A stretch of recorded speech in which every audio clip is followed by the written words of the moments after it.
Greetings, weary traveler. Come, warm yourself by the fire, and let us regale you with mighty tales, tales of adventure, tales of heroism, and tales of Tamriel. I am LotusOfDoom, back from my missing in action last week, and I've apparently seized power and taken away Ark. Ark is now not with us this time. We're going to just be shuffling the four of us, apparently, on repeat, so who will be here next week? It'll be a surprise. Maybe just Promethean and Pixie. But did you really seize power? Well, no, actually, and if you're here for the live stream, you're very aware that I have not seized power because there's a horrific Aldmeri Dominion background, and it's ruining everything. So we got that going for us because for some reason I foolishly let Pixie host the video portion. Mistakes were made. I mean, I feel like it works really well. I like it. Well, I mean, if you've never listened to the show before and this is your first episode, I would be LotusOfDoom, and my co-host for this evening would be HyperPixie. The lover of all. Yeah, representing the Aldmeri Dominion. Strong and proud here. So this, well, I mean, for me, it's been a few weeks. For you, it's just been a week, which you're going to be a little more up to date on things. Few things have happened in the past week. But before we get into any of that, we have a Patreon shout out. Oh, God, this is going to attempt to not totally butcher your name. However, Robert, or Zymergi? I'm going to go with that. Zymergi? I think Yeah, we're going to go with that. Hopefully that wasn't the worst pronunciation of your tag ever. Thank you so much for being a Patreon of the show. It's much appreciated. And I guess from that note, we don't really have behind the scenes this week, except for what I kind of mentioned, where Ark is, well, he's falling asleep. He has a lot of real life stuff that he's dealing with. And it's just me and Pixie this week. So there's your very brief behind the scenes update. Well, quick reminder that the show is no longer PG. We might say a bad word or two. So earmuffs for the kids. Right. We're not going to go out of our way to be like an After Dark show, but and Ark has done some creative editing with some of my slip-ups. So, well, I'll just try to keep it not super Boston when I talk as best I can, but you'll hear some more unedited stuff than it used to be. Yeah, I think the last show was just PG-13. There wasn't anything crazy, so it's not like Rated R podcast all of a sudden. Right. It's just, if we have a particularly struggle bus week, something might slip out, and poor Ark actually spent so long editing. Scrubbing through the show to find where we slip up. So this is to make it easier on him, and also, as Ark puts it, to allow Lotus to unleash his inner Bostonian.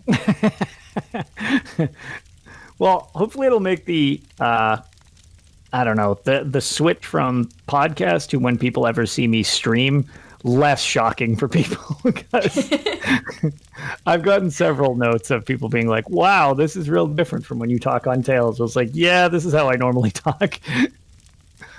But so I guess that's good catch. That's something just worth noting. Again, I would say it's probably going to go more in the PG-13 range as opposed to like specific. We're not aiming, and we never aim to offend. Is the point? Right. It's just kind of less editing involved, and the community at large to Elder Scrolls. I mean, it is a mature rated game, and so are the other in the series. So it is. It's not exactly a clean game to begin with, so I guess it might just be more fitting to the atmosphere.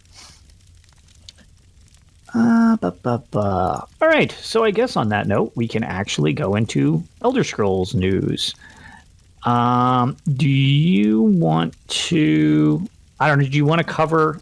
Actually, you know what? You you know more about the Somerset event than I think I do. I looked up some of it. You skimmed through, I think, more of it. Okay.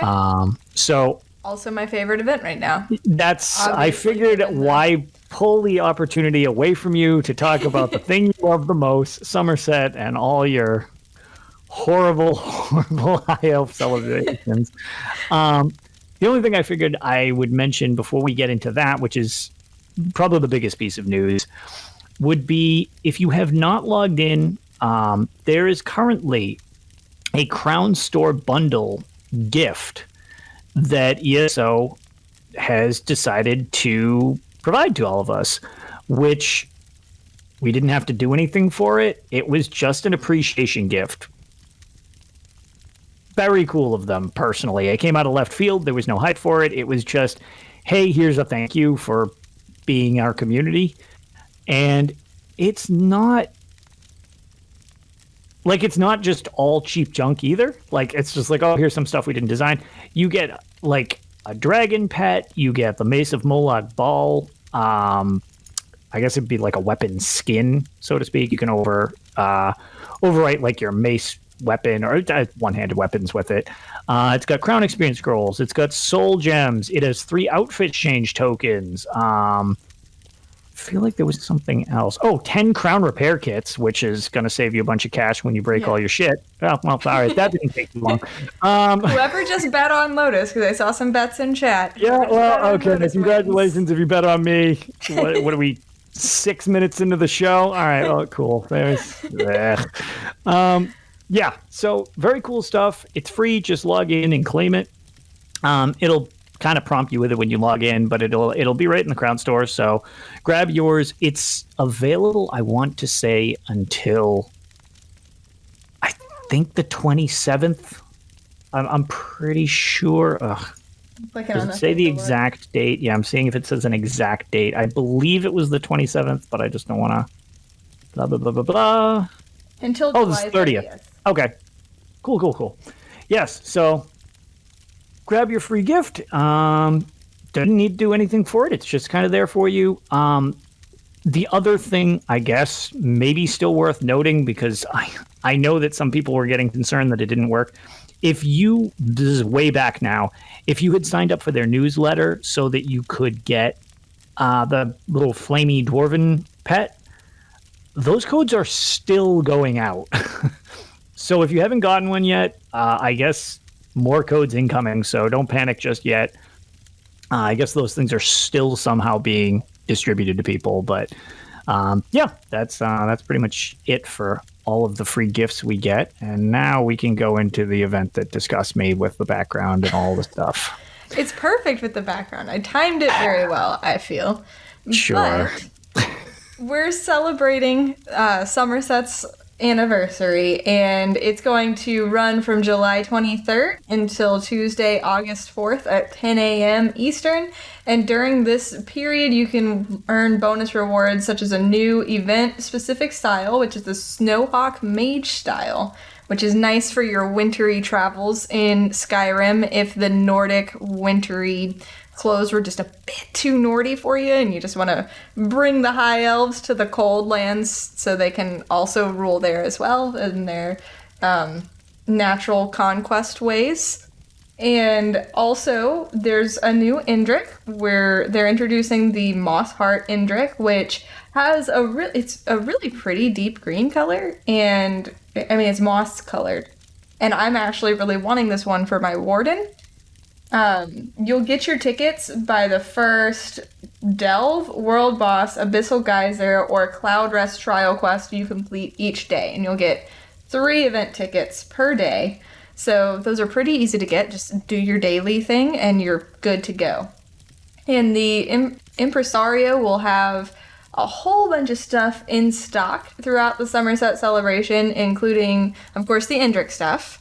The group repair kits are returning, and then a lot of Somerset furnishings, including the really pretty mirrors and everything, the Alinor mirrors, the Sigic lighting globe, Alinor desk. It's going to be a good time to decorate your Alinor Crest townhouse with matching items, because I know how many Aldmeri Dominion fans love that house. I know, I'm going to be decorating mine with it. Then, let me see if I'm missing anything. I think, so, here we go. The resource nodes are going to have bigger drops. I'm thinking double. I'm trying to skim this while reading. I'm bad at this compared to you guys, honestly. I'm going to come right out and say it. But yeah, so there's no double experience from what I remember the first time I read it. So no double experience, but you are going to get more stuff out of the resource nodes, safe boxes, Sigic portals, and all that good stuff. And you're going to get those pages dropping as well. And it is a really cool looking style. Yeah, that pretty much wraps it up for the event. It's just like the other celebration events, only minus the bonus experience. I guess it's because we were having a conversation about this in my Discord the other day. There's so many of these now that if they had the experience, everybody would be leveled just immediately. So yeah. I don't know. I mean, I guess it is what it is. We've been frozen at CP for over a year at this point. So like, I guess if they're going to just keep giving double XP, it's either to level skills, level alts, or just get everybody onto equal footing so that if they ever give us more CP, pretty much 810 is where you start, since everybody's at 810 at this point, it seems not like. Me, but yes. Oh my god, wait, are you not at 810? Well, considering I jump platforms so many times. No, I'm like 7 something. Oh my god, really? I had no idea. I just naturally assumed you're at 810. Nope. I am not able to start playing because of my family and everything until after 8 p.m. and then I have to go to bed by 11. So I only have a few hours a night, and then Animal Crossing came.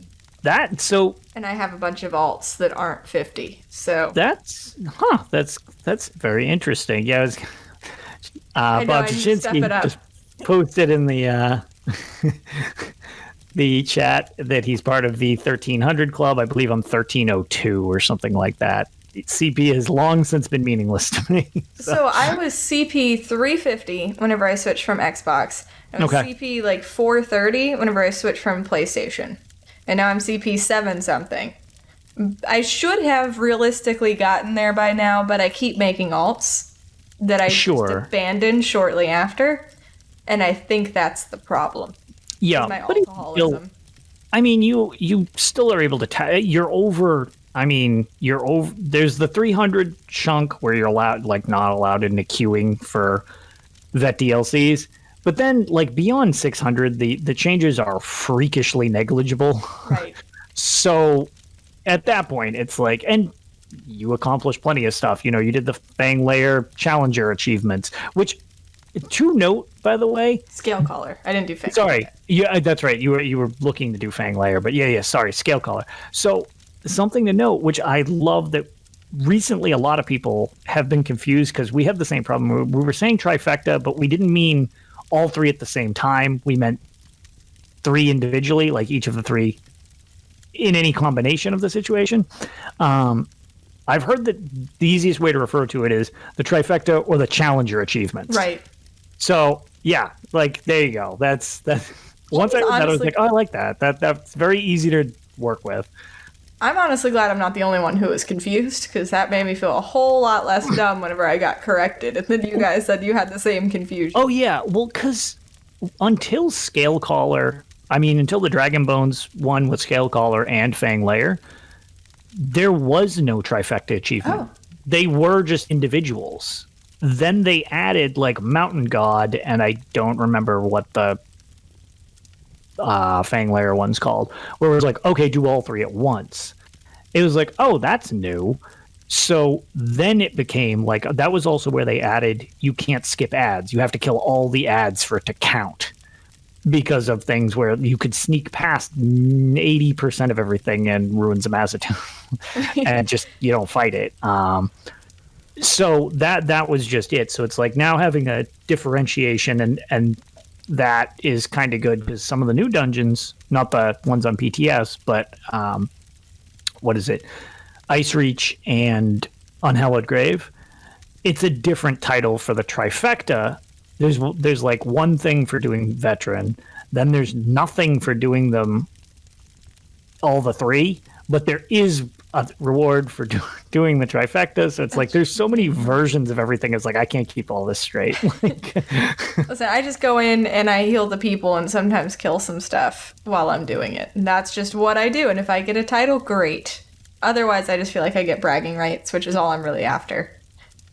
Yeah, and my thing is, it's like if I can do each. To be fair, if I can do the hard mode, great. If I can do the thing fast, better. If I can have done it without anybody in my group dying, great, perfect. Beyond that, it's like I mean, it is what it is. It's like that's very impressive, but when it involves everybody not screwing up, that can be tough because then you don't want to blame anybody party, but it's like, oh man, if you have one death, it's like, man, it's real hard not to blame you.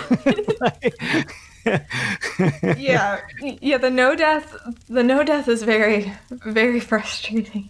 And then like it totally kills part of my dungeon rotation thing that I have is one of my ulties as a necro healer is the necro res, because it's especially useful during ridiculous hard modes. Because then as long as I'm the last person alive, we're still good if I have ulti. Everybody's back up. But that's useless to me. So then I guess I select Colossus. But I think last time I did a no death, I just left it on because it's like, I don't want to mess with my stuff. And I figured I'd just leave Panacea and just spam that when needed. But yep. Yeah, it's disappointing whenever you can't use all of your necromancer abilities. Like, this is the whole point of my class. Mm-hmm. I like to be able to bring them back very quickly. That's whenever I feel the most useful. It's so great whenever everybody's like, oh, that was a clutch res, and then we're back in the game and we beat it. And it just makes me feel like I helped out a little bit. Whenever I have people who shall not be named, who say that healers aren't necessarily needed for who would say that? I don't know. I think it's just like a power trip thing for me whenever we have deaths and I can just undo those deaths very quickly.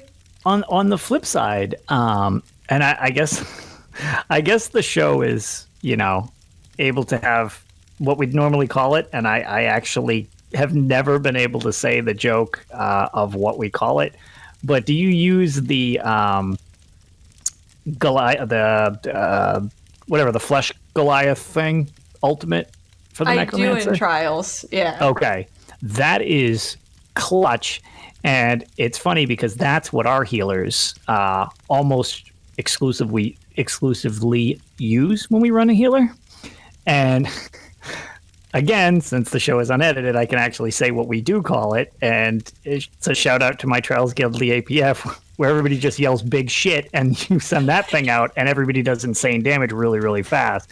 It lets you burn through mechanics real quick. Yeah, I know. So I've been still running with the Lore Seekers progression team. Mm-hmm. We have a couple necros who obviously myself, that's the only class I have that I'm that comfortable with. And there's a couple other DPS who run a necromancer as well. And we use Hodor reflexes to keep track of whose Colossus is ready. And we just keep that on a rotation and keep that uptime as high as we can get it. And it just boosts our DPS so much damage. It's so much damage. It's incredible. It's amazing. I love it so much. We've noticed a huge difference with our group, and so I'm getting used to running with it instead of the necro res. And I do feel especially helpless when people are down, though. It's like, I want to help you. Because I want to help you, and I can't. But then I just cast one of my abilities on their bodies, and so at least their dead corpse goes to good use before someone eventually brings them back or we wipe. Mm-hmm. Extra healing.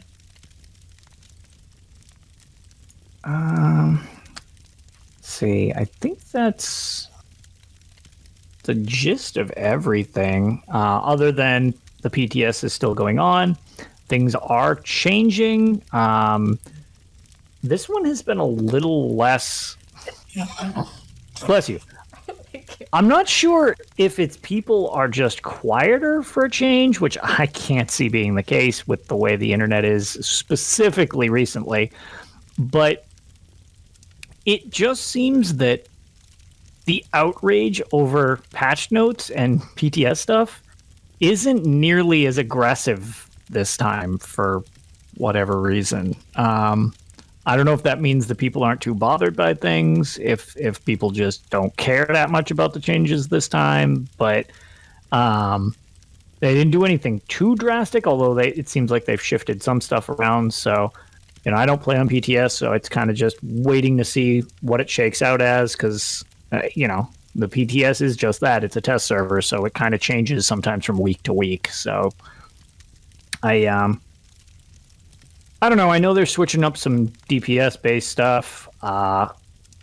It's already changed, but one of my most recent things that I found out about, I believe it was the Greymore patch that changed, and I love it, is Tremor Scale is now just a straight-up tanking set, which is amazing, because I love the animation for Tremor Scale, and I used to use it way back in the day. Anybody who's been around since Veteran Ranks knows about the Viper's Sting, Black Rose, and Tremor Scale meta in PvP, which everybody hated and everybody was angry all the time. Well, I never deleted my gold Tremor Scale pieces, so it's basically like extra penetration on stuff. So, and it does it every time you puncture, which, surprise, that's like 50% of your job as the tank.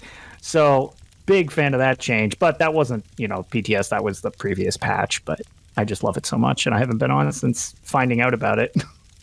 So I did hear last night, I've had a crazy week, so I haven't actually read them all myself. But I did hear last night that Olorime is getting a pretty heavy nerf. So I'm actually going to start farming Spell Power Cure and switch over to that once the new patches, if they don't change it. If they leave it as it is, or where it's just not as good as it is right now, I'll switch over to Spell Power Cure. I have a tendency to overheal anyway, so Spell Power Cure is going to be fine. Mm-hmm. So it's nothing I'm going to throw a fit about. I did hear they're nerfing Hollowfang a little bit too, which is the other set I run. Yeah.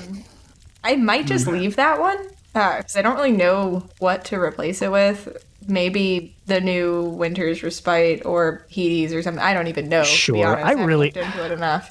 But I might really just leave like Hollowfang. Me too. And not for me, but for my healer. Like if somebody's running like a healer or a variant of a healer, it's like, I love Hollowfang. Yeah, I was talking with Cash about it last night, and he's like, yeah, it's getting a nerf, but there's nothing that really replaces it, and I love it when healers run. I can't talk tonight. Words are tough. Podcast night, of course. The words just don't work. Yep. He's like, I love it when healers run Hollowfang. I was like, I guess I'll just leave Hollowfang and just pretend that it didn't change then, and just put on earmuffs and keep on going. Well, that's like some of the Mundus stones are changing, but then Divines is getting a boost. So in some situations, they're like, well, yeah, you just keep Divines and you just can shift a few things. It's like, okay. It was like, it doesn't seem like at the current moment, there's massive overall shifts with too many things, at least completely gutting things and stuff like that. But yeah, I don't know. I'll be curious to see when it finally launches what we get as a end result from PTS. Yeah, me too. And I know that we've started working, and I'll get to this more in detail during the Tales portion, but started working on Vet Cloud Rest, and now I don't really have to worry about perfected Olo. I'm probably going to try to get it anyway, just to hold on to it if it changes again. Right. But it's not something that I have to like stress out over or anything. It's just, okay, this is nice to have, because Spell Power Cure is super easy to get, and I can run that one all day long to get that stuff. So that's kind of nice, especially for newer healers, because you can get in on normal at level 45 at that dungeon and be good to go, and that's not one of the harder DLC dungeons. So I know that was the first like good healer set I ran. It was before Cloud Rest was even a thing, so I ran Spell Power Cure even a little bit after Cloud Rest came into the game, because I didn't have the opportunity to run it. So I'm used to using that set. I used it back on PlayStation and before that on Xbox. So I used that for a really long time. And then ever since I switched to PC, I've been running Olo. And so it'd be kind of cool to go back to the one that I used to use because it is really useful for people like me who are chronically overheal people. Yeah, one of the other ones that I actually totally forgot about is that I am kind of sad about is the Harmony jewelry trait is getting nerfed. It's getting nerfed because, surprise, surprise, it's a PvP thing that they're nerfing. Because the graveyard necro bombs are pretty off the chain with how much damage you can do. The side effect, of course, is that I like having, I mean, I don't know if I'm going to change it. I probably won't. It'll probably just be less effective. But I actually put Harmony on when I use the Roar of Alkosh set, because that set procs based on you using synergies, and Harmony makes synergies more effective. So I'm like, well, this set doesn't proc unless I'm using synergies. And this trait makes synergies better. I was like, this is just like meant to be. So I always run that on my 3 pieces, and I think I probably still will, but it makes me sad that will be less effective because I'm just starting to see if I can get a group for Cloud Rest plus 3 vet. And I'm not going to lie, I want all the help I can get in that place. Yeah, I guess it's kind of the same way I feel about Hollow Fang, is I'm not really going to swap it out for anything most likely, but it's like, darn, that's suddenly not as good as it was. Right, it's just like, oh, the thing I use is just slightly less effective. I mean, it's not butchered, right, but it's like, oh, cool, it just is slightly worse than it was before. Oh, that's a shame. Yeah, really, it's overall not a big deal. It's still going to be fine. Hollow Fang's still fun. Spell Power Cure is really fun, too, so it's not a big deal for me to have to go back and farm that. So I'm not upset with the PTS changes. It doesn't sound like anybody else is either, because like you said, nobody's yelling on Twitter yet, so. Right. Yeah, and I've heard the forums aren't completely engulfed in flames either, which is all around very shocking. Gina's having an easy week, then. Yep. Probably a nice change for her. All right. Well, that's pretty much the news stuff. Like I said, wasn't a ton. So I suppose, since there's only 2 of us, granted, I have a bunch because I haven't been around for a while, but Pixie, do you want to regale us with some tales? Sure. So we mentioned Cloud Rest a couple times, and I went in there on Vet with the Lore Seekers for the first time. It went really, really well. So the first boss, we were doing +0, so we just wanted to kind of see how everybody was going to do. It was a lot of our first times in there. I know it was my first time in there, and there were several others who had just never been in there. I've done it a million times on normal, so I know the basis for the mechanics, but it changes a little bit. For example, I was the kite healer, and so for the mini bosses, I needed to make sure that the guy would jump to me instead to the group. So I had to just keep myself as far away from Mission, our main tank, as possible, or off tank, whichever one tanks the dude and not the bird. So I just had to make sure to stay opposite Mission. We were good to go. But for a while there, I was a little bit too close, and he was still jumping into group. So trying to not let that happen and just make sure I was paying attention to positioning and just not moving, because I'm a very twitchy healer. So going through all of those bosses without moving too much, and also moving into group whenever I need a hug for the roaring flare mechanic, and just situational awareness, basically. So getting used to all of that, and then completely flipping that on its head whenever it came to the final boss, where I'm running with things and kiting things and getting the orbs and doing a lot more. So it was really fun. It was a nice little change of pace at the end whenever I got to kind of start doing things and running around getting the spears and all of that. We were running 2 tanks. I was also told there's a 3 tank method in there, where if there's... Yes, I've never had a successful 3 tank method. Oh. Yeah, I've only ever had 2 work. Yeah.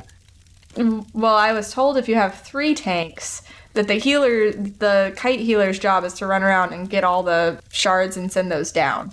But I was basically getting the ones that were close enough to me to where the guy would still jump to me, and I wasn't just having to run all the way across the thing. Yep. And then just calling out the locations of the rest of them because I was positioned pretty well to see most of them. When I was able to. There was another add-on that would let me know whenever they would spawn, so I knew what to look for, which is super helpful. Otherwise, I would have been completely oblivious most of the time. I'm going to be completely honest. Props to console players. Once again, you guys, you have it rough over there sometimes. You guys have some real skill to be able to pay attention. I have to say it. But yeah, so it went really well. We had a little bit of a shaky start with the first boss, just kind of trying to get into the groove of things. So we did run out of time before we completed it, but I think we're going to stomp it next time because after that first boss went down, it was pretty quick from there. Also, last night I ended up, so with the Lore Seekers, we have two groups, the Friday night group and the Sunday night group, and I'm part of the Sunday night group. Friday night needed a healer fill, and I wasn't up to anything, so I volunteered, and we ran into VSO, and it was a nice little fun run. It took a while because we needed to fill. We were missing a couple of people. There was actually a little mini Lore Seekers meetup, so we were down a couple of people and needed a couple of fills, so we got a really late start on that, but we had a blast in there. There on the first boss, we ran into some bad luck because the kiters who were off to the right side got dragged down in the portal, and then oh, that's rough. Yeah, they got dragged down the portal, and then the spear dropped right on top of me, and then right on top of like two of our DPS, and so it was just like constant reses trying to get me out of the thing. So that was a wipe. But there were a couple times when unfortunate things like that would just happen to us, but it was still that anytime I'm running with that group, I'm having a blast. So that was really fun too. The other day I had mentioned that I've been doing kind of laid back stuff in game more often just because real life has been stressful, and so it was nice to do relaxing stuff in game. Well, I randomly started feeling better, and I was like, you know what? I just want to pug random vets and see what happens, because usually every time I do that, it throws me right into Lair of Marsalok or just something stupid. The game was very nice to me, and I got like Dark Shade. Oh, well, I just like I'm feeling better. Let's do something that will raise my blood pressure. Yeah. That's your immediate thought. Yeah, pretty much. I was like, I would like a challenge tonight. Let's just pug things that we probably shouldn't be pugging. And usually, Moonhunter Keep, Lair of Marsalok, like the really hard ones, is what I get thrown into. Nope. This time it was Darkshade 2, Wayrest 2, and there was another really easy one that we just blew through. I was like, wow, that was actually significantly more relaxing than I was expecting it to be. So I think that was just the game's way of saying, I'm sorry we scared you so bad last time. Please pug random vets more. We promise we won't do that to you until we feel like your blood pressure is still appropriate, and then we'll throw you into Moonhunter Keep again. But so yeah, that pretty much sums up my week. Other than that, I've been pretty busy with real life stuff and Animal Crossing. So, there was this game, it was a Harvest Moon game that was remade under the Story of Seasons title. So that was distracting also. I got my farmer on. Nice. I have grown so many turnips. I'm making myself rich off of turnips. I bought a cow using turnip money. It was fantastic. So, I've been doing that in my spare time also. But just a weird phrase. I bought my cow using turnip money. Listen, turnips are a thing in both Harvest Moon and Animal Crossing. I know. Different reasons. For any not Fallout or Elder Scrolls stuff on my timeline or people's festive pets, it's usually people yelling about turnip prices and stuff. So. Well, turnips in Harvest Moon, it's like the first thing, a lot of times you're given some for free. And it's because they are the fastest to grow, so they're the easiest way to get yourself some money right off the bat so you can buy some animals, which are like better recurring money sources every single day.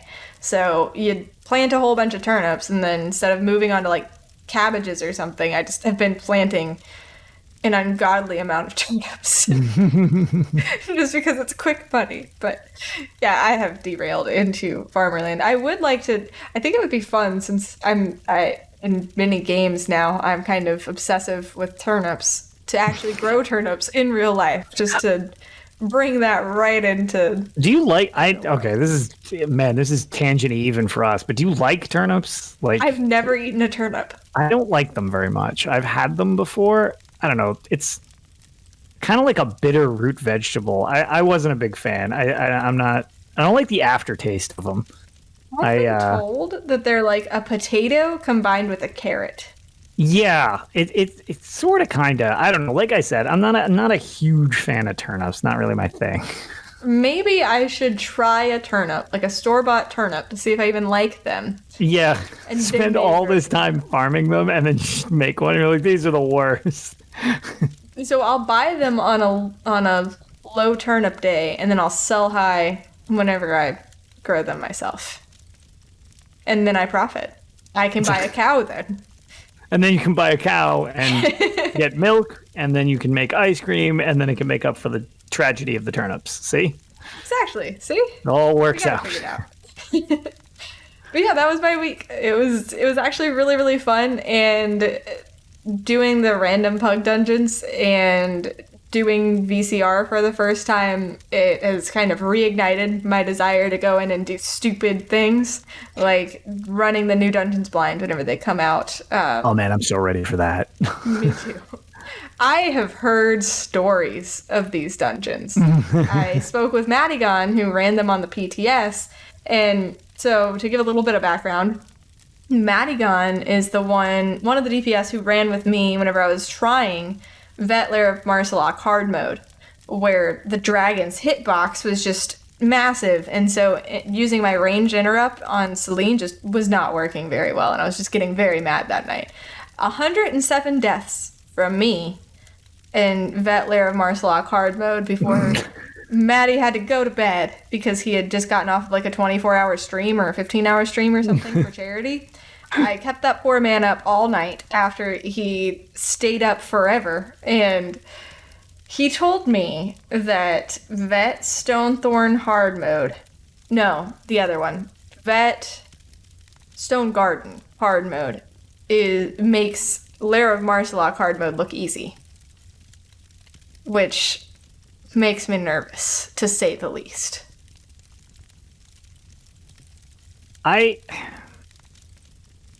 Well, I guess you know what? We can go with off that point of Marsalok, because speaking of Lair of Marsalok, that goes right perfect into segue. One of the, and it's never a perfect segue unless you point out how perfect that perfect segue is. So make a note, Ark. Take a timestamp. Perfect segue incoming at set time.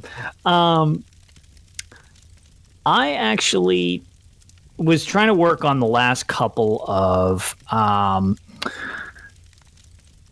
dungeon in a similar vein to what Ark's been doing with the Untaunted. I realized that even though I had cleared a lot of stuff and most of the hard modes and all that stuff, there were a bunch of them that I did not have the challenger achievements on. So I was like, okay, maybe as I'm trying to grind out more achievements for my never-ending quest of more achievements.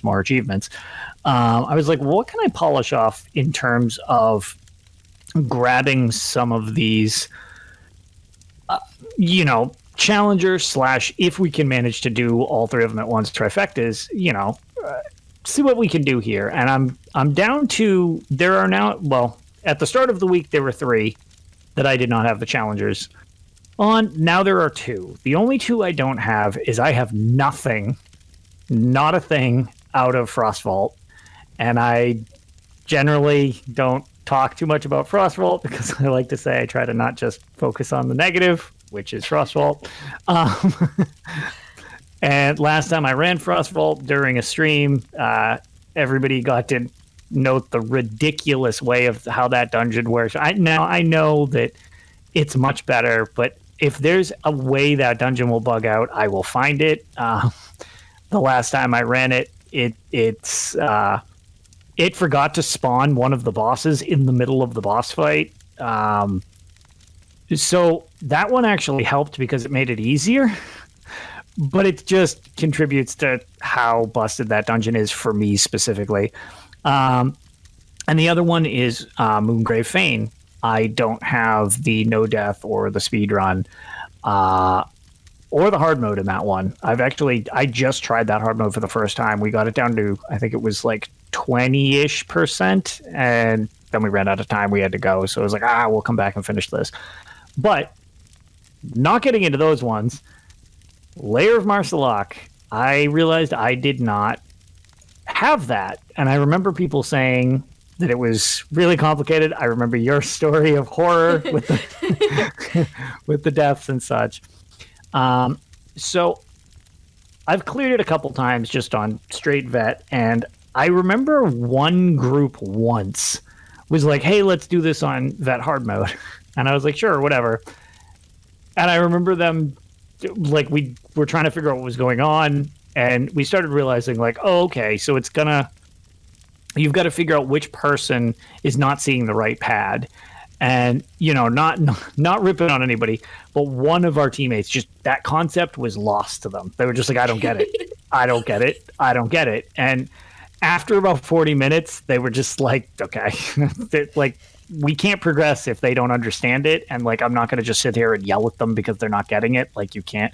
So we took a knee and we're like, all right, we're good here. We'll just beat it on regular vet. But this Thursday, I think it was, I went in with, what do you call it? Celeste, Reborg, and Neo. I know a couple of you listen to the show, so hey. We went in and we figured we would give this a solid shot. A couple of them actually really like that dungeon and enjoy that hard mode. So they're like, no, we can totally do this. No big deal. So we go in and we breeze through the dungeon without too much issue. And we managed to beat the hard mode in 5 pulls, which I was like, holy crap, that was really straightforward.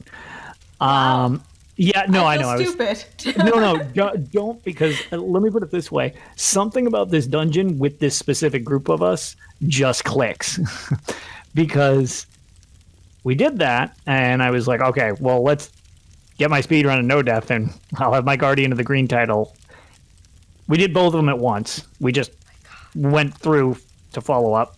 We nuke it. It seems they were saying that it's really hard to do. We got it in one try, so maybe it was just they were experienced with it, but we blew through it. Got the speed run, got the no death.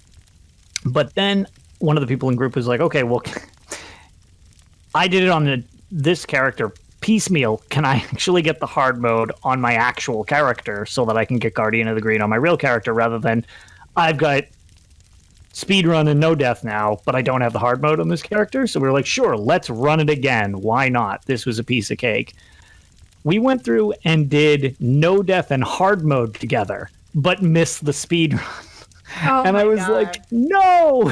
So we actually we got both halves of the, whatever the Wrath of the Nature's Wrath or whatever the trifecta is, but we just didn't do all of them at the same time. We got 2 different sets of them, but we never did it all at once, which is super frustrating. But now I'm really determined to get the trifecta on that one because for whatever reason, we have that one like nailed down right now. And I'd like to kind of ride that wave and clear that one because that dungeon is not easy.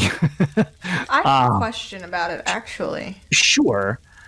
So I mentioned that the hitbox on the dragon was so large that whenever I would try to range interrupt Celine, it would just hit the dragon and be completely useless, and everyone would just die because Celine's just really angry all of a sudden. Yes.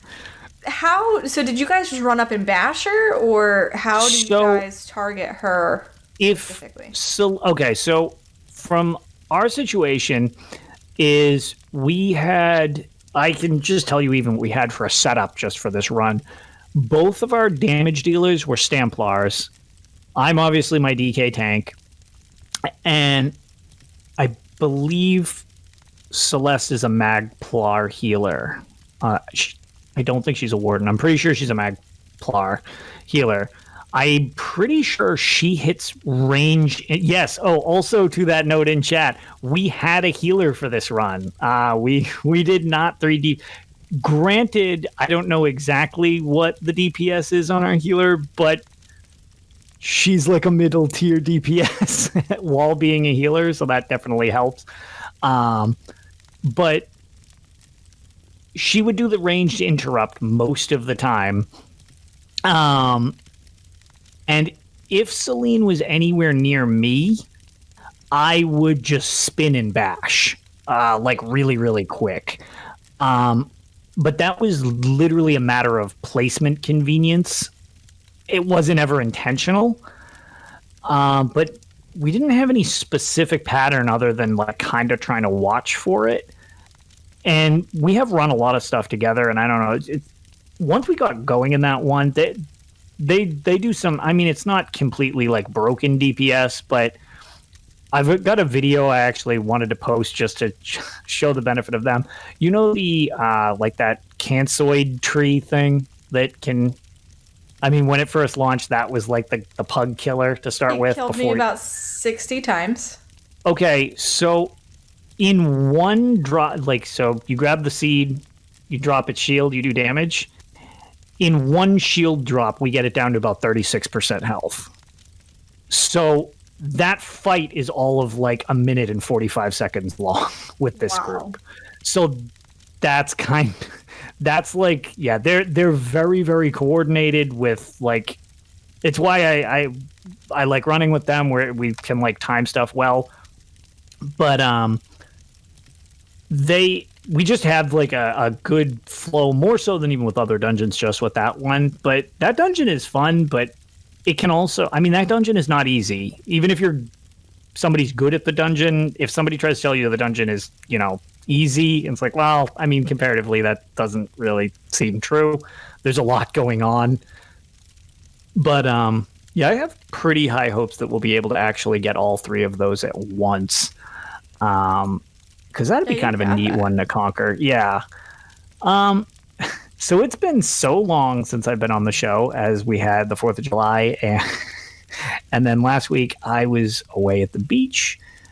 I didn't actually get to talk about the fact that Midyear Mayhem was still going the last time I was on the show. And since he's in chat, I figured I would at least give my tip of the cap to Bob Chichinski, who totally destroyed me in our gentleman's bet of I can earn more AP than you, because I could not earn more AP than Bob Chichinski. I also learned some very interesting things about low pop counts and the loser bonus in Cyrodiil, where you get bonus AP on top of double AP, which was a thing I kind of just never realized was in the game. But at the end of Midyear Mayhem, I racked up 9.5 million AP, which was pretty solid. I got myself to rank 40 and change, which is pretty cool. Which, that's only 10 levels to 50. The sad part is, that means I'm halfway to 50 if you look at the experience or the AP gain needed, because it takes 32 million to get to level 40. And it takes 60, just shy of 65 million to get to 50. So I'm 10 levels away, and I have half the amount of AP that's needed, which is absolute crushing. That is so much AP, I could die. I think I might have 200,000 AP. I've been selling it off, buying people stuff from the Golden or whatever. And actually, yeah, as brought up in chat, that with the modifiers, that was the highest I ever saw. Was if you have the loser buff and low population count, you could be getting like 10,000 AP for flipping a resource, which is just ridiculous. Like, don't get me wrong, that's really cool and stuff, but that's kind of nonsense. Like, that modifier is so huge. But yeah, I loved this one. It seemed like people, I mean, I'm sure there was plenty of griefing going on, but it seemed less aggressive on the everybody picking on PvEers this time in my experience, which was kind of nice because that's not really what I like about it. And with the event closing, Greyhost, which is a server I play in, it's the big one, the 30-day campaign. The Ebonheart Pack totally won on PS4, so we got that going for us. Enjoy that. Well, that. Yeah. I don't know who won on PC, to be honest with you. But I do know on Tales of Tamriel, Queen Irene is displayed prominently here. So well, I feel like she's just accepting imminent demise is what I'll assume that means. And I won't tolerate other opinions. Well, maybe you should have hosted the show. I really dropped the ball on that one, although I appreciate at least we've got so many packed axes in chat. I'm just ignoring this. What was I going to say? Another thing, which is kind of funny, because I did it. Well, my guild was going to run it anyways, but this dates back to when Ark was talking about his first run of Vet Helra Citadel hard mode, and how he was turned into a doormat by the warrior. And I mentioned to him, instead of standing there blocking it, you back up. Well, that is correct. But I did want to give Ark a little more credit than he was given in that episode. I didn't think so. I hadn't run that in forever, so I did run it the following day or something like that. The warrior actually does move a little bit when he's doing 1,000 cuts. He's not like warp speed, but he's not totally stationary. For some reason, I remembered him not moving. It's that he moves slowly. So just to correct that and give Ark a little bit of credit that you can't just casually saunter back. You gotta move back or move to the side. Yeah, as I say, like it's been saying in chat, 3 steps. He does. He moves at least a little bit. I said he doesn't move at all, so I just wanted to. I wanted to at least just correct that. But on that note, that was possibly the most fun Helra Citadel run that I ever had. Period. Let alone the hard mode. I hadn't done that hard mode that many times. But for whatever reason, and I did find the reason, my internet decided, hell no, you're not going to have a smooth time that night, which is never good for going into a trial. 4 of us DC'd going into Helra Citadel, which was pretty much a red flag right out the gate, something's not right. One person crashed 4 times and gave up. We needed to actually replace them with somebody from the bench because they physically couldn't get in the trial. Oh, no. And then we decided to chisel our way through despite all that stuff. It's laggy as hell. We're encountering all sorts of bugs and stuff like that, which is weird because Helra Citadel generally isn't that bad. And there's an achievement for blowing the war horn up on the cliff. I don't know what the deal is, but that achievement will not unlock for me, no matter how many times I do it. And it still doesn't. I don't know. I think I've probably done it 6 or 7 times. I've never gotten it to trigger. I don't know what the deal is with it, but whatever. So it's no big deal. So we continue on into the hall. I'm pretty sure Frost, the other tank, he's a lore seeker, was running with me, and he was off tanking. So I'm thinking this is totally fine, no big deal. We're lag or not, we're cruising through totally fine. And we get into the room, and I DC, and I'm like, oh god. So I reboot back up, and we get back to the room, and we activate hard mode, and we prep for the fight. And you've done the hard mode, right, Pixie? Yeah. So you know how you have to get him to throw the thing for statues? Yeah. To shatter them? Yeah, you have everybody in a line? Yes, exactly. So the problem was I was trying to line that up, and instead of being able to throw the shield in a straight line, have you ever gotten the situation where if you're at all laggy and you're standing on something flat, but it seems like you're almost on a hill, so you slide a little bit. No. No? Okay. So it's almost like my character couldn't stand in place properly because I kept like kind of gliding off center, almost like I was pressed against something. And it was apparently it's known as the ice bug. Okay. I didn't know it had a specific name. So I was trying to line up the statues properly. And wherever I would stand, I would gently like glide and he would throw the shield and it would not hit two statues. It would like hit one and like peg a teammate or something like that. Which was very, very awkward. So I DC'd again during that.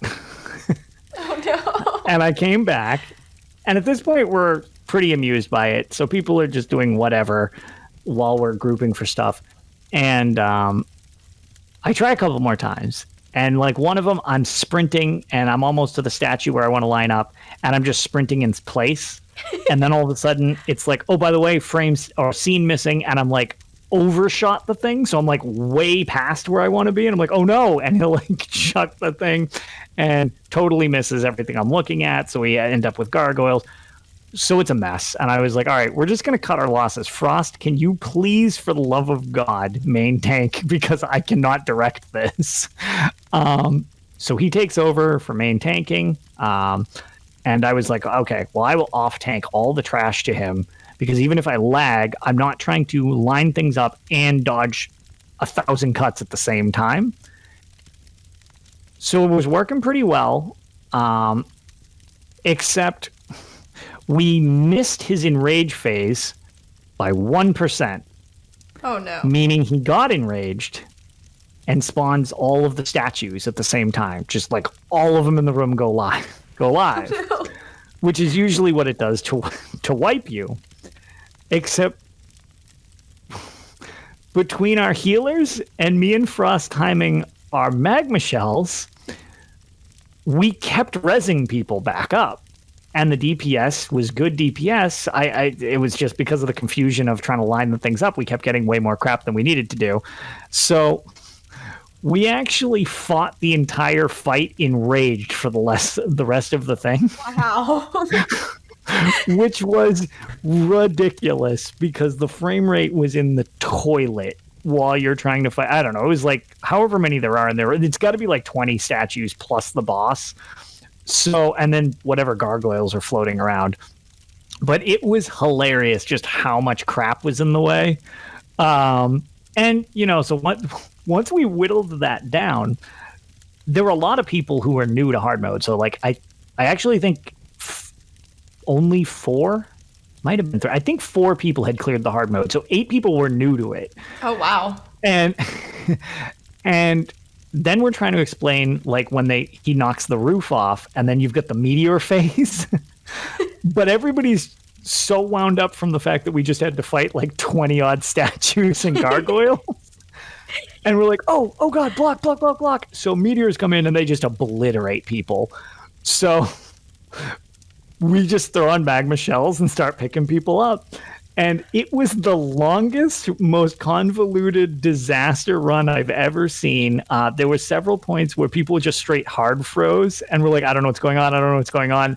And then they'd just be somewhere else and totally dead. Like, oh, wow. But it took us 2 hours to complete it. And it was one of the most fun trials I've like ever been in. Like, glitches aside, it was so funny. Everybody had like a really good time with it. We ended up clearing it in the end anyways. So that's like really cool for everybody who needed it. And basically the way that I figure I can end my tales as well as end that story was while I was saying, good job, everybody, I hard crashed again. I was like, this is just not meant to be. That's amazing. Yeah. I love that that's how it ended. Yeah, well, that was the thing, because I was like, out of all the things to end this, I can't even say good job, people, without crashing. So I was like, rip. It was very fun. I hadn't run that hard mode in forever. That hard mode it's really funny. Sanctum Ophidia, I think, is by far the hardest Craglorn trial, given the 3. That hard mode for Hellrot is way more complicated than I remember the last time I ran it, compared to like Ethereum Archive or Sanctum's hard mode. It was just like Sanctum's is almost exactly the same. Yeah. There's almost, it's like, oh, here's World Shaper. Whoop, that's it. Oh, and actually Kiz apparently did Sanctum Ophidia hard mode today. Congrats. So he knows what we're talking about. Yeah. That is one of the most traumatizing ones if you ever lag and your main tank. I guess you could have somebody else yell it out, but usually when people are DPSing, you obviously kind of have to focus on your rotation and not getting blown up. And there is a mechanic in hard mode Sanctum Ophidia called World Shaper where it just lifts up that orb and then like you chuck it. Well, that is apparently hard to see when you're DPSing for the most part. So I would be the one in our trials who would count, I'd count down 3, 2, 1 World Shaper and it would go airborne. And I might have told this story before where I lagged at one of the trials and I was like World Shaper I think my game froze. And then I came back and the boss was missing 1 million health and I was like 3, 2, 1 and everybody was like, wait, what? And it nuked like half of the party. I was like, yeah, sorry about that. I was like 2 seconds of my life was missing, so I had to kind of guess. Oh no. Yeah.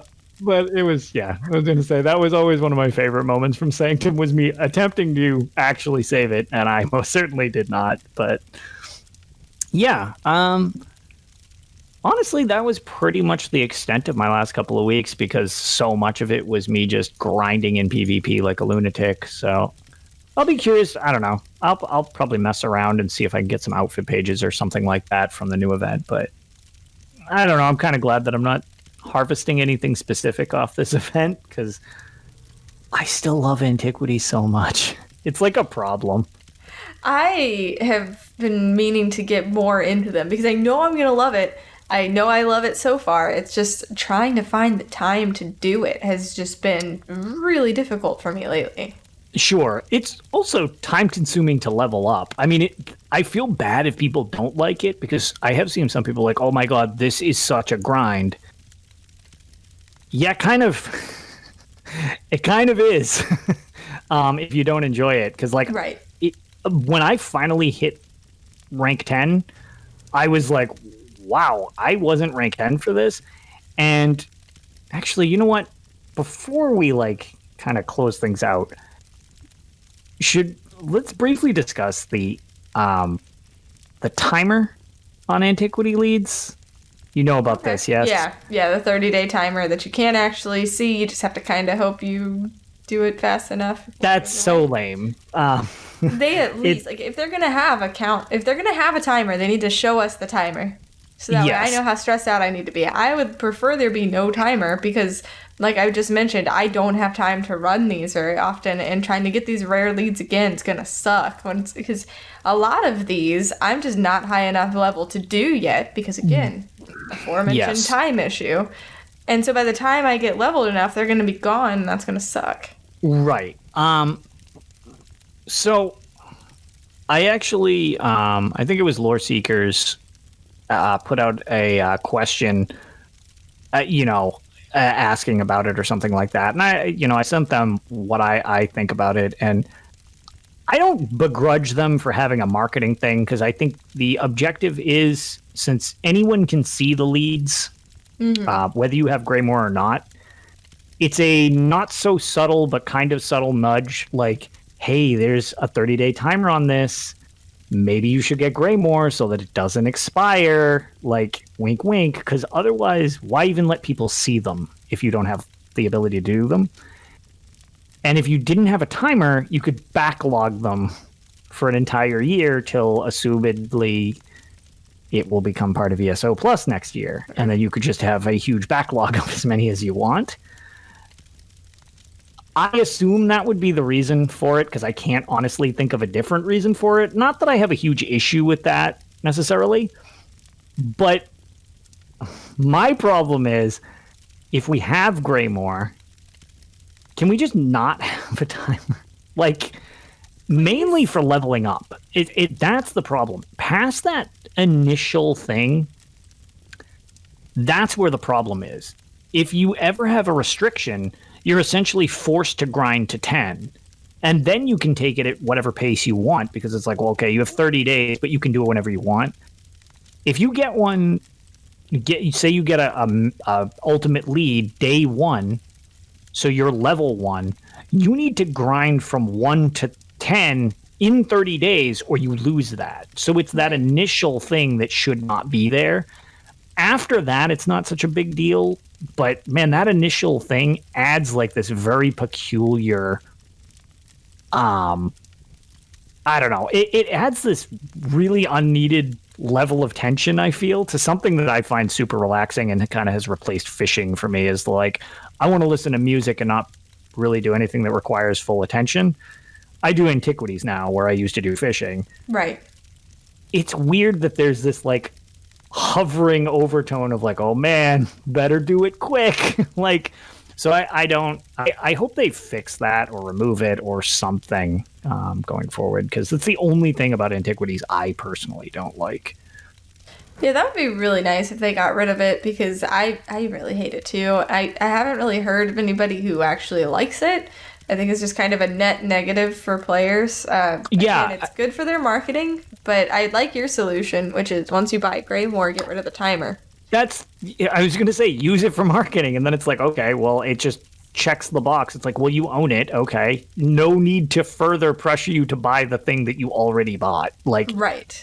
Again, that's assuming that's the thing. I cannot really come up with a reason why they would let you acquire leads if that wasn't the reason, and you don't know. Like, I don't see what would be the purpose other than trying to entice you. So it's just like, I assume that's the reason.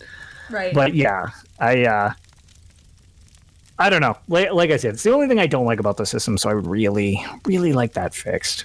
Yeah, I'm right there with you. Yeah. But I guess on that note, is there anything else that you feel is worth mentioning? Not that I can think of. No? Yeah, I don't think there is for me either. It wasn't like a super huge news week. Yeah, I was going to say, this was an actual reasonable sized show. I get... Ark loves elves. It just, because I feel like we didn't say it during this episode. That seems like a missed opportunity. I feel like it was looming in the background just a bit. Right. Oh, you know what? Last thing I can say before we sign off, to anybody who's wondered why I haven't had any arena streams, I've been super busy with whatever. I got a copy of the strategy guide. Oh my God. Elder Scrolls Arena, which I am really excited about. And yeah, I was going to say, Kiz is mentioning, it came with something else, which I'm proud to say that I'll be able to add to the UESP, and I get to put on the fancy hat of I contributed to the USB, or UESP, because I can use letters. There is this... The load screen is actually a physical mouse pad for anybody who's watching the live version. That's awesome. Yeah, it's in like basically mint condition. It is really cool. It is such a weird collector's item. And I'm really, really pleased that I managed to get my hands on it. Yes, to people in chat, it is extremely rare. No, I will not talk about how much I had to pay for these. Did you kill someone? It probably would have been cheaper to do that. The Black Sacrament, and then you're good to go. Yeah, because the Codex alone is incredibly rare, and then that mouse pad is like the rarest. But with that nonsense being added in, really hoping that I'll be able to get on a better stream schedule again. The problem is during the summer and it being so nice out, I do a lot of stuff outside, so having time to spend inside doing stuff hasn't gone as well for me.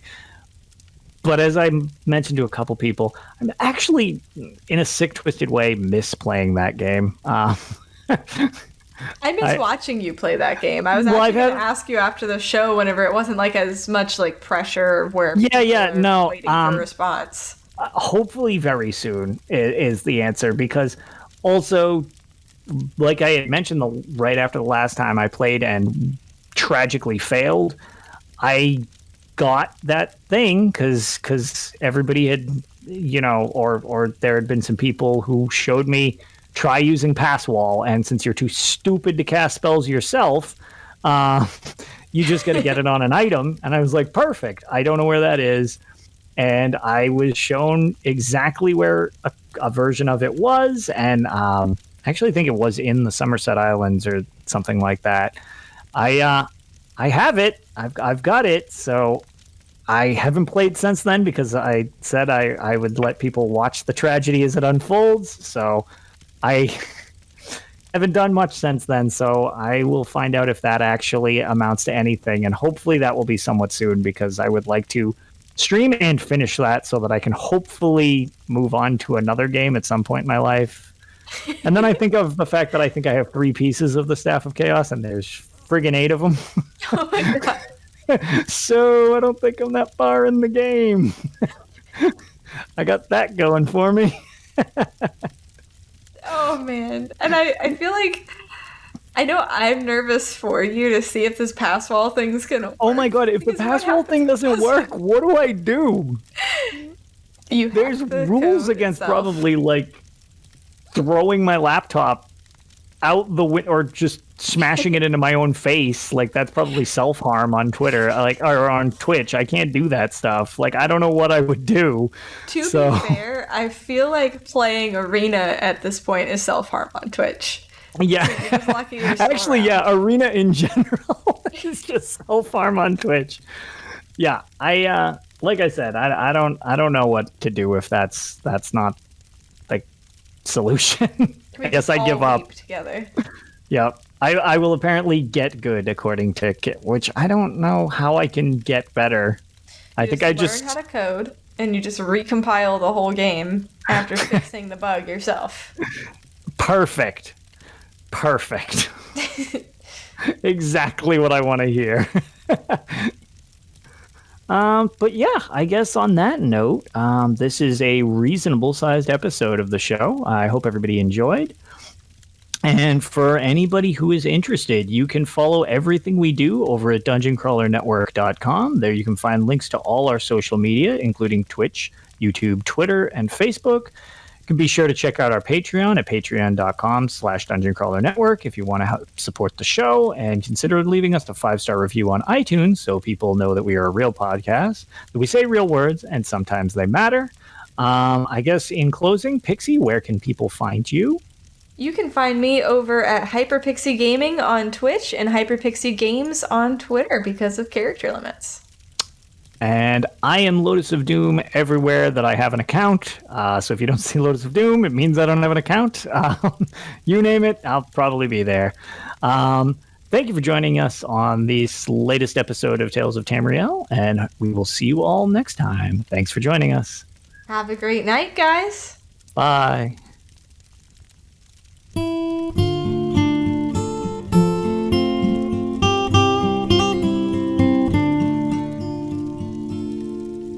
When Akatosh slew Lorcan, he ripped his heart right out. He hurled it across Tamriel, and the heart was heard to shout, red diamond, the heart and soul of men. Red diamond, protect us till the end. The laughing heart sprayed blood afar, a gout on Seer it fell, and like a dart shot to its mark, down in an alien well. Magicka fused the Lorcan blood to crystal red and strong. Then wild elves cut and polished it down to chimel at a ball. Red diamond, the heart and soul of men. Red diamond, protect us till the end. When elves lost Nirn to men, Akatosh gave the stone to Saint Alesh in token of her right to sit the throne. Red diamond, the heart and soul of men. Red diamond, protect us till the end. Red diamond, protect us till the end.